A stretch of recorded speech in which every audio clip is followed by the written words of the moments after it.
Okay, time for a new video, and whether you are somebody new to my channel or you are returning to my channel to watch this video, it is greatly appreciated. As always, I'm filming this video in one go, so if I stumble with my words moving forwards, I apologise about that.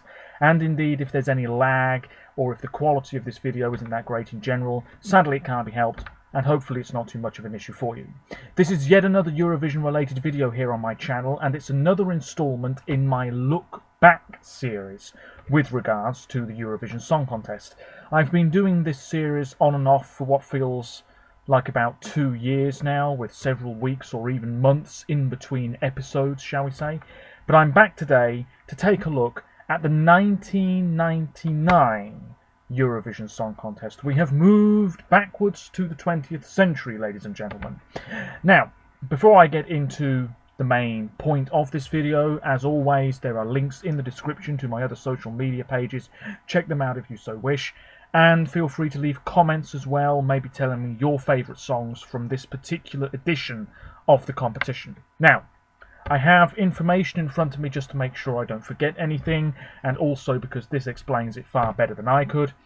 Eurovision 1999 was in Israel, in Jerusalem to be precise, in the exact same venue that hosted the 1979 competition, the International Convention Centre. It was the 44th Eurovision, and it was staged in Israel because they had won the year before. It was their third win, and it was Dana International, of course, with Diva in Birmingham.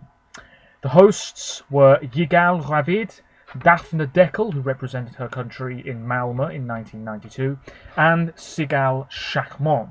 And I believe it was the first time ever that we had 3 main hosts of the competition. Anyway, what else does it say here? 23 nations participated. Back then, there was this relegation system in place based on average points over the course of a few years. I won't go into any specifics about that, but Austria, Bosnia, Denmark and Iceland were back. Lithuania returned for only their second participation. The first time out in 1994, they finished with a big fat 0. Finland, Greece, Macedonia, Romania, Slovakia and Switzerland were all relegated. Hungary decided not to participate, so Portugal came in instead. Russia intended to participate, but were not allowed because they hadn't broadcast the previous year's competition in the UK. Sweden won their 4th win, more on that later.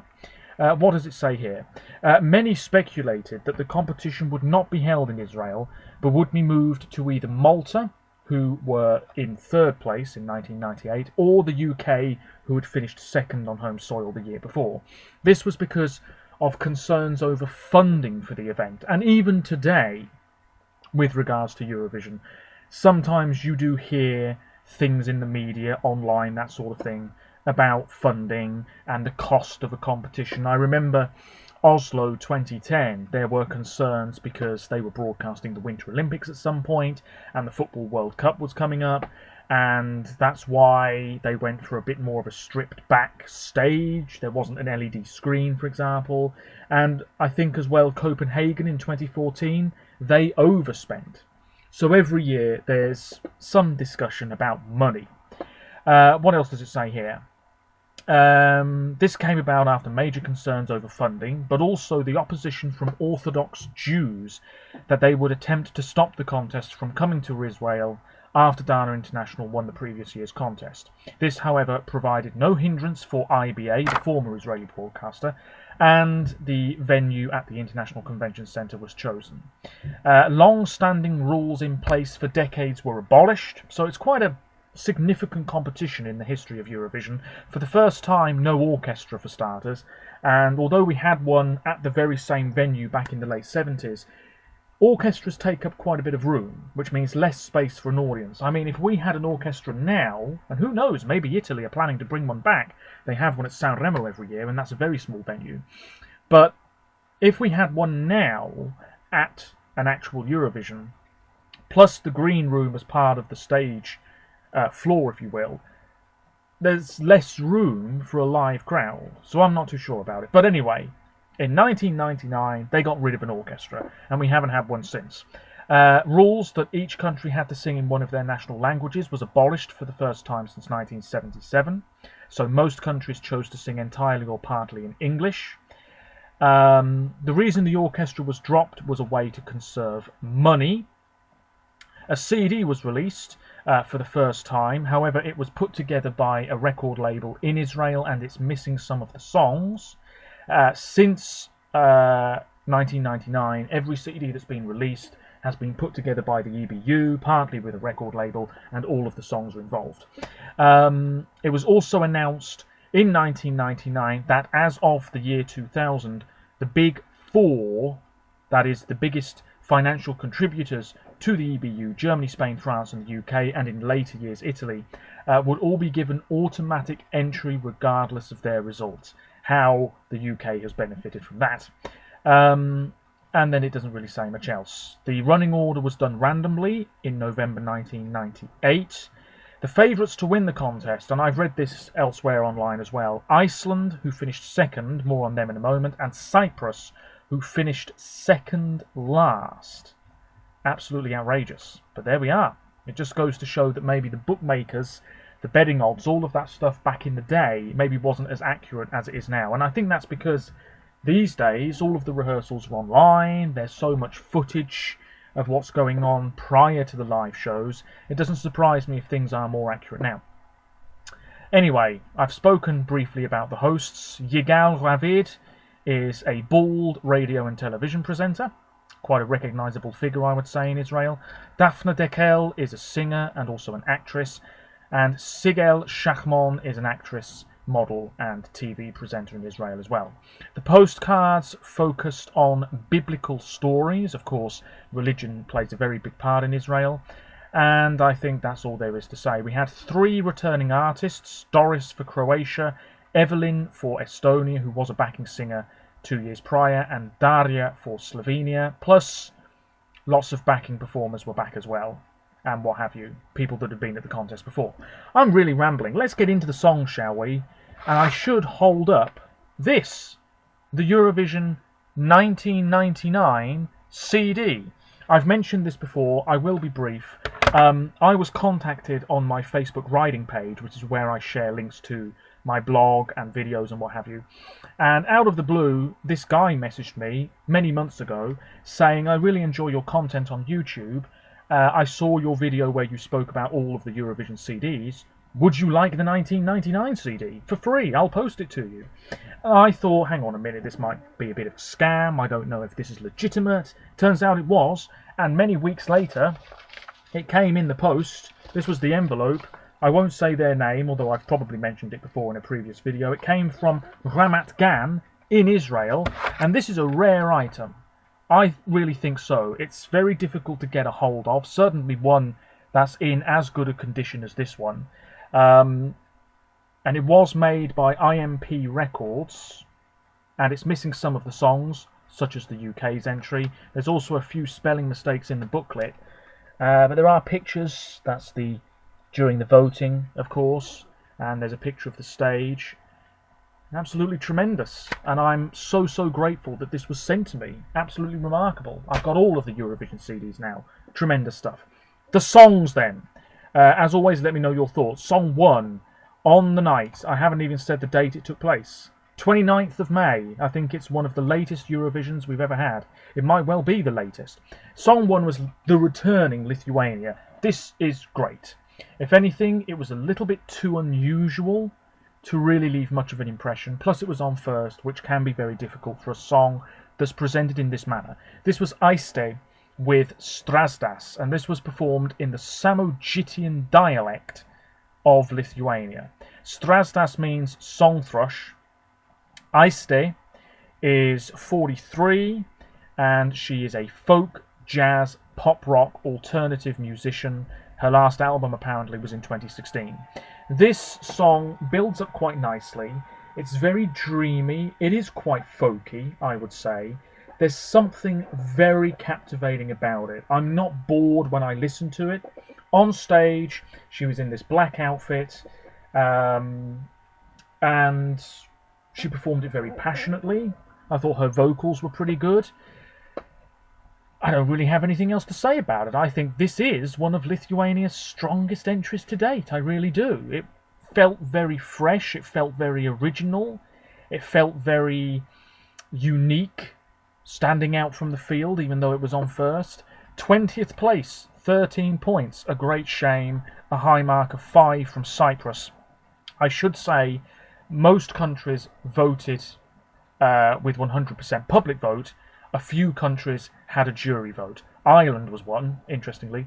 Bosnia and Turkey were the others. So there we go. Lithuania, really fantastic. I think it's my number 6 of the 1999 contest. Song 2, Belgium. This was Vanessa Schinitor with Like the Wind. Like the wind. This is a very, very dreamy song. I'm going to be using that word a lot. I think there was a purple colour scheme to this, and it's got a sort of mysterious melody to it, very fairy tale, certainly right from the start. I'm getting that vibe. This finished 12th, which isn't bad, with 38 points, a high mark of 10 from the Netherlands and Ireland. Vanessa is 45 now. She was on a talent show in the mid-90s. She doesn't seem to have really done much over the past decade or so. But there we are. Song 3, Spain. This was last. Lydia with No quiero escuchar. I don't want to listen. This finished with 1 point, ladies and gentlemen, from Croatia. The issue here was the outfit, arguably. Yes, the song wasn't brilliant, but the outfit. Lydia was wearing a vertical striped dress in various different colours. It really was quite garish. It just didn't really suit her. It looked too long for her. I don't really know what they were thinking in terms of the styling there. The song, I suppose it's pop. It doesn't really pick up the pace at any point. I'm not surprised this really struggled. Lydia, or Lydia Fernandez to give her full name, she's 41, from Madrid, and it doesn't seem as though she's really released much music in the past decade. But she has been nominated for a Latin Grammy, apparently. Song 4, this is a fan favourite, and arguably, I don't know if they've rebroadcast this on YouTube as part of the Eurovision Again series that they've been doing, but I would imagine this one would probably come very close to the win, if not win. It's Croatia, who were getting many great results in the 90s. This was the returning Doris Dragovich with Maria Magdalena. 4th place, really good. 118... let me do that again. 118 points, 2 sets of 12 from Spain and Slovenia. Doris, great singer. This song I've never really loved, but it's a stirring, almost anthemic piece. It really does sort of pack a punch, I suppose. Doris is 60 years of age. She's from Split, still making music, although not for a while. And she's married to a former water polo player, apparently. Yeah, beautiful woman, very powerful voice, totally in control of the performance on that fairly small stage in Jerusalem. I'm not surprised this did very well. Maria Magdalena, da, da, da, da, da, and so on and so forth. You know how it goes. Song 5, the United Kingdom. This was a girl group, Precious, with Say It Again. 12th place, one of our weakest results for a long time that year. 38 points for this, and we received a high mark of 8 from our good friends in Malta. Now, Precious was made up of Louise, Anya, Sophie, Callie, I think that is, and Jenny Frost. Now, Jenny is somewhat recognisable because she went on to be in Atomic Kitten, who were a very successful all-girl group here in the UK. Precious, they had a couple of singles, but really, they didn't last very long. This song, all in white outfits, if I recall, bit of choreography, does get a little bit repetitive, but I really don't mind this. It's one of my favourites of the 1999 edition. And 12th place, I suppose that feels about right, but I would have had it a bit higher, certainly. Song 6. This is actually my last place. This is Slovenia, Darja Schweiger with 4,000 Years. Like Croatia, this is a stirring ballad. It's very dramatic, feels very West End theatre, you know, that sort of vibe. 11th place, 50 points. Very good, it has to be said, for Slovenia. 12 from Croatia. and Ireland. I certainly prefer her first Eurovision entry, which is called Prisluni Me, I believe.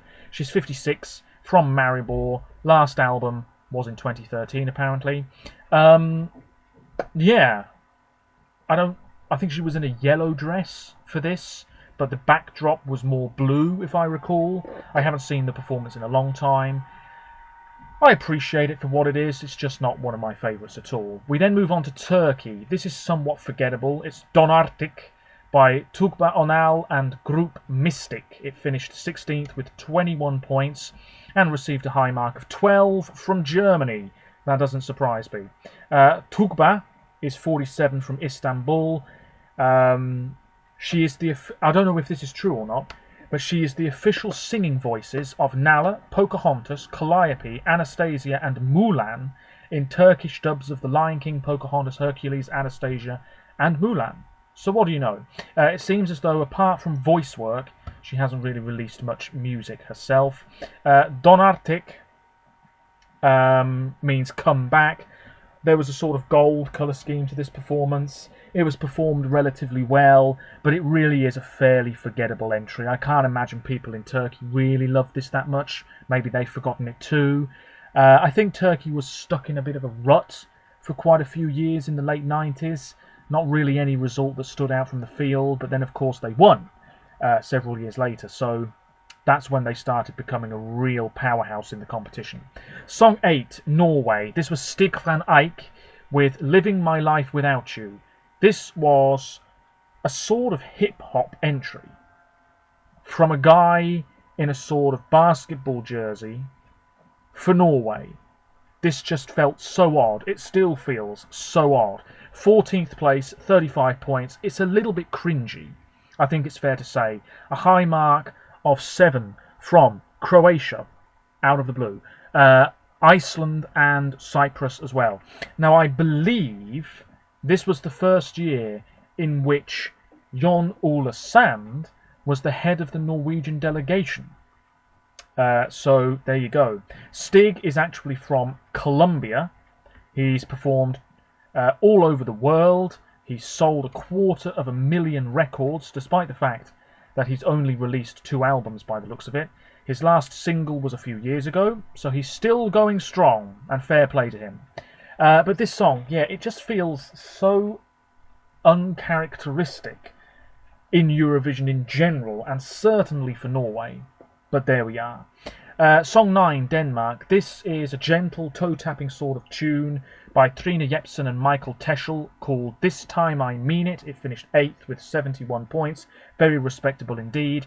The guy pretending to play the guitar, the girl next to him singing along. It's a very sweet ditty, nothing else really to say about it.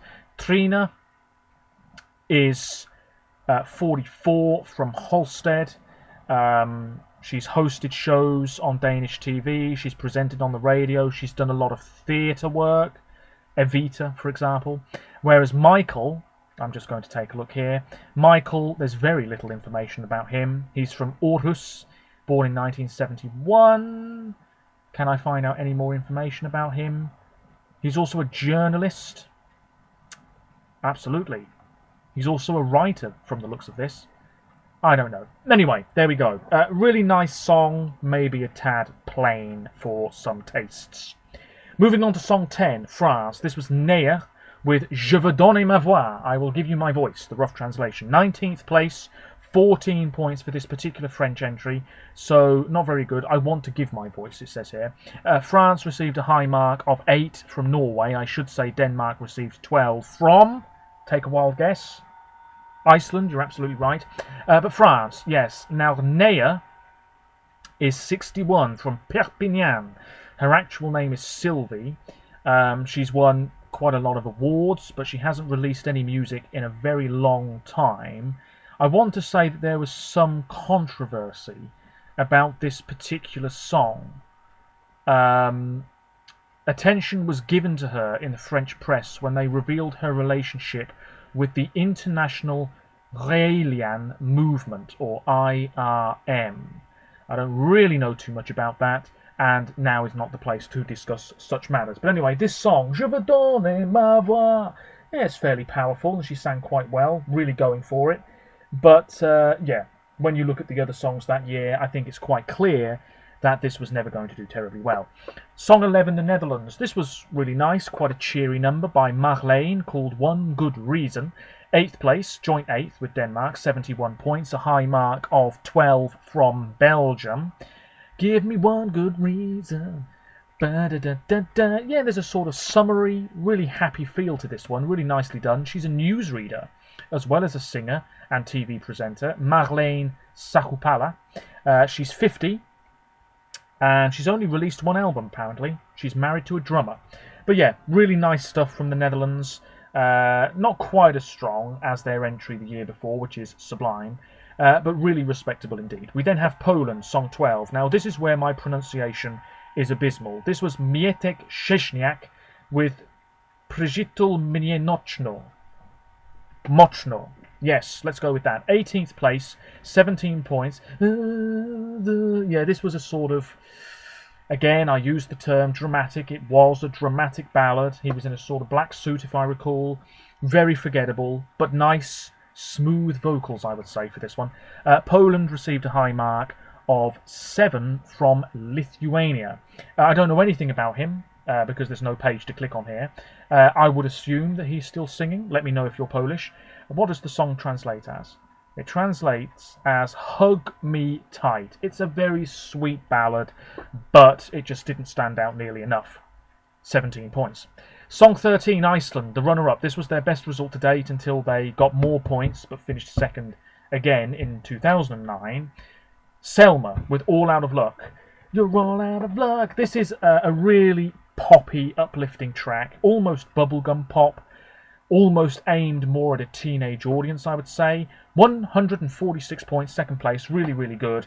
This was on the verge of winning, and then right towards the end of the voting, it just sort of faded away and Sweden pulled ahead.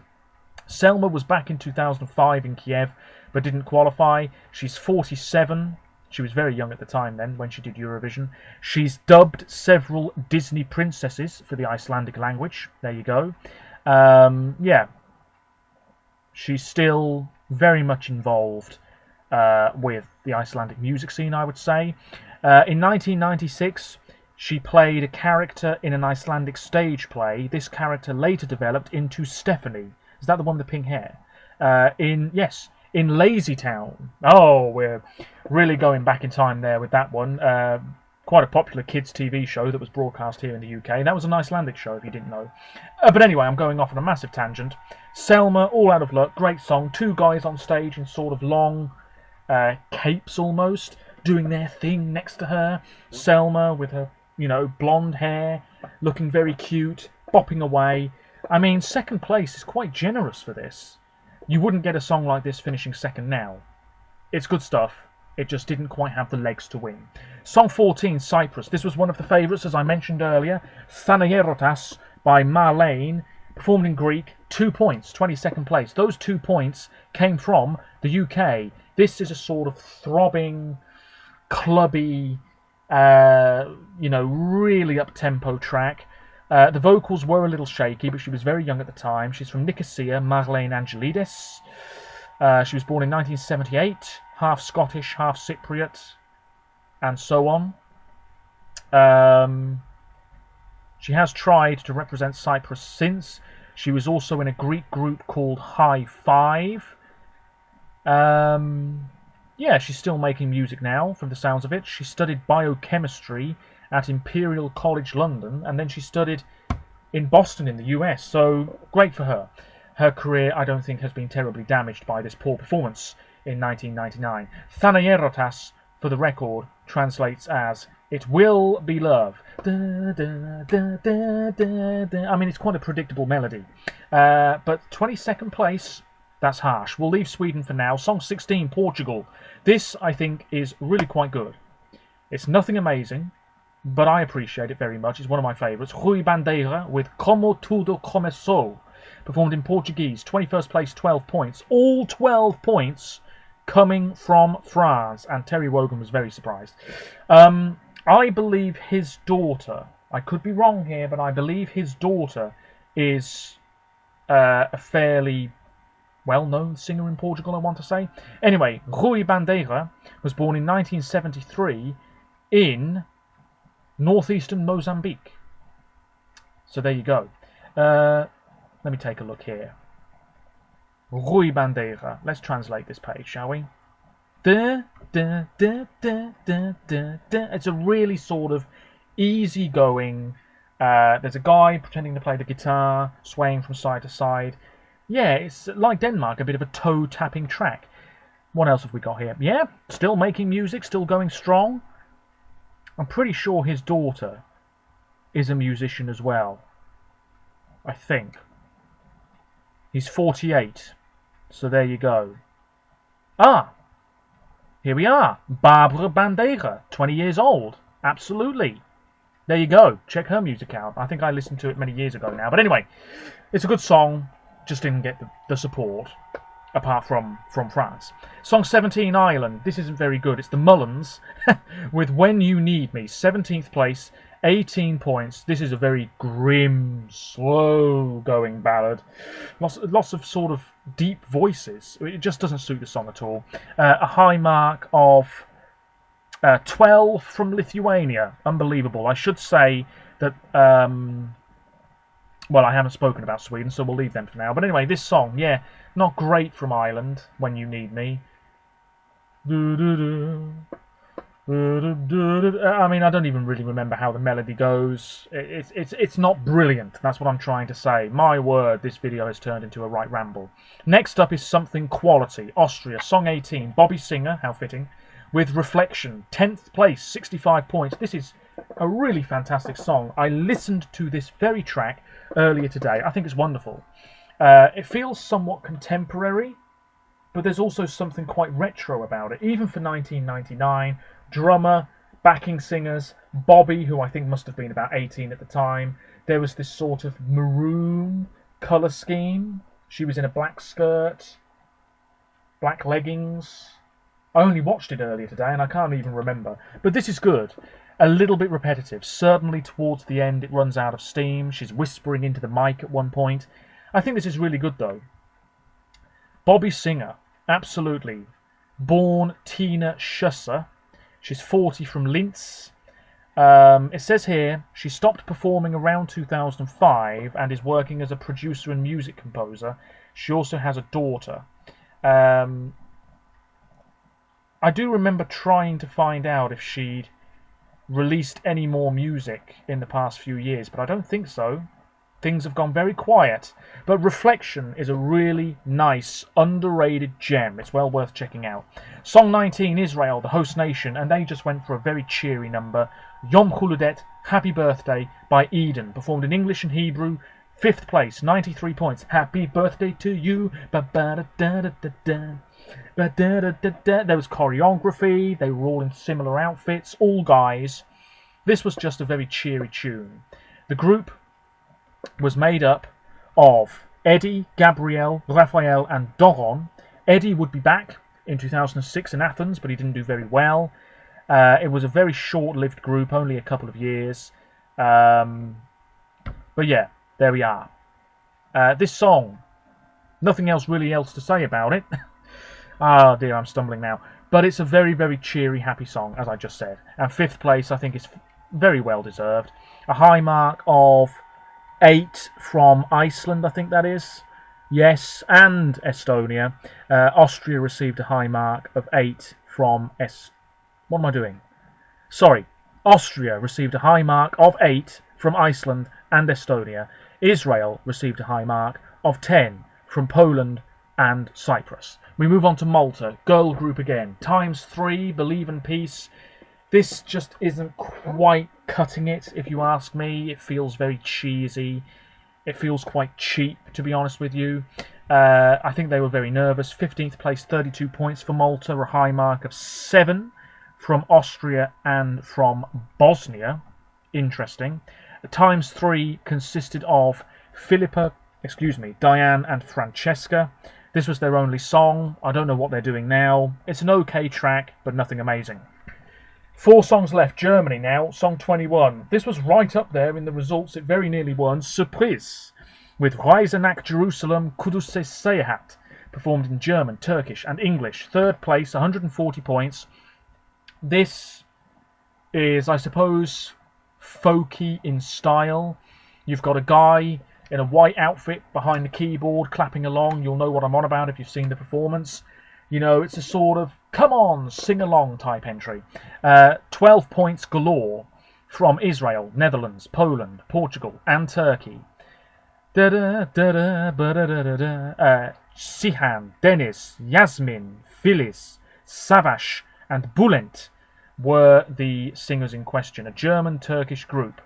It seems as though they disbanded a couple of years later. Third place for this? I don't know about that myself, but it's not bad. It's not bad. We then have Bosnia. Now, this for me is a bit overrated. 7th place, 86 points. Bosnia's best result at the time. Dino and Beatrice with Putnici, which I believe means travellers. Yes, indeed. Dino Merlin would be back in 2011 in Dusseldorf. He'd do very well again that year. Whereas Beatrice is French. She's from Réunion. So there you go. This is somewhat catchy. And again, somewhat folky, very traditional in sound, performed in Bosnian and French. A high mark of 12 from Austria, interesting. But I've never really been able to get into this one. Dino was very casually dressed as well. But there we are. Finally, before we mention the winner, Estonia, Song 23. Beautiful track this. Ethereal, haunting, very pretty. Absolutely tremendous. Evelyn Samuel and Camille with Diamond of Night. Evelyn is a politician, I believe, now. No, maybe I'm making that up. She's a musical theatre performer. Oh, she did run for the general parliamentary elections in 2015. She's an author of children's books. She's done theatre. She's got a couple of children. She has tried to represent Estonia many times, way back in the day. Diamond of Night. Diamond. I'm not even going to attempt the high notes, but it's a really, really beautiful song. 6th place, 90 points, a high mark of 10 from Sweden. Really tremendous.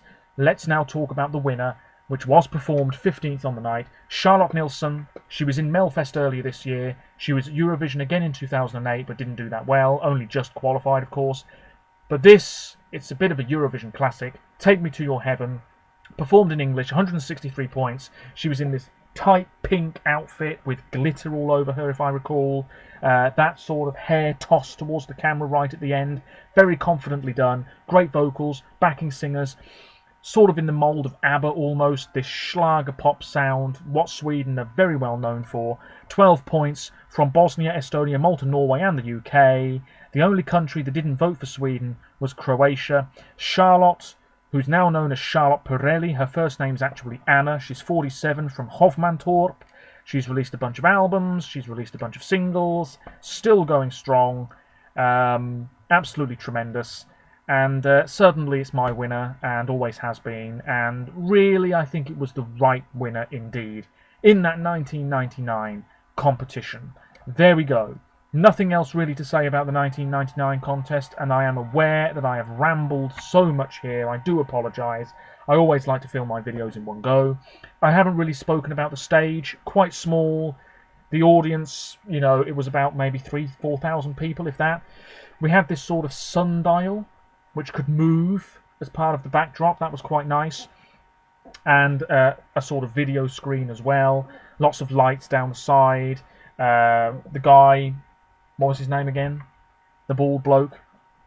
Yigal. He was doing the voting procedure, and he was on this podium, sort of elevated above the stage, and there was the screen next to him.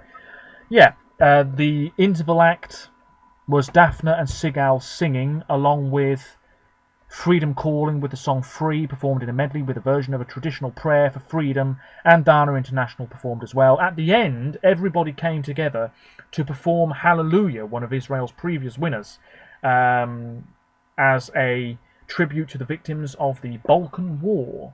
So there you go. Everybody coming together and just celebrating music and also paying tribute to people as well. Really nicely done. That is it. For me, the 1999 contest, it certainly isn't one of the strongest competitions we've ever had, but it's not a bad year, absolutely. I think Israel did very well, considering that they didn't have a particularly large venue in which to stage the competition. And that's it. Next time I film an installment in this series, I'll be looking at the Birmingham 1998 competition. Yes, indeed. There we go. Also, on a completely different note, I believe that either tonight, today being the 26th of October, either this evening or tomorrow, we will be getting the names of the artists involved for Estonia at next year's Turin competition. I believe it is happening very, very soon. Whether the songs will be getting as well, I don't know. But Estonia, yes, details coming soon. I'll be filming a What We Know So Far video as well before the week is out, if I remember. That's it. Leave your comments, very appreciated. Hopefully the quality wasn't too bad. A big ramble from me, nothing new here. Until next time, take care of yourselves. Thank you for watching. Bye for now.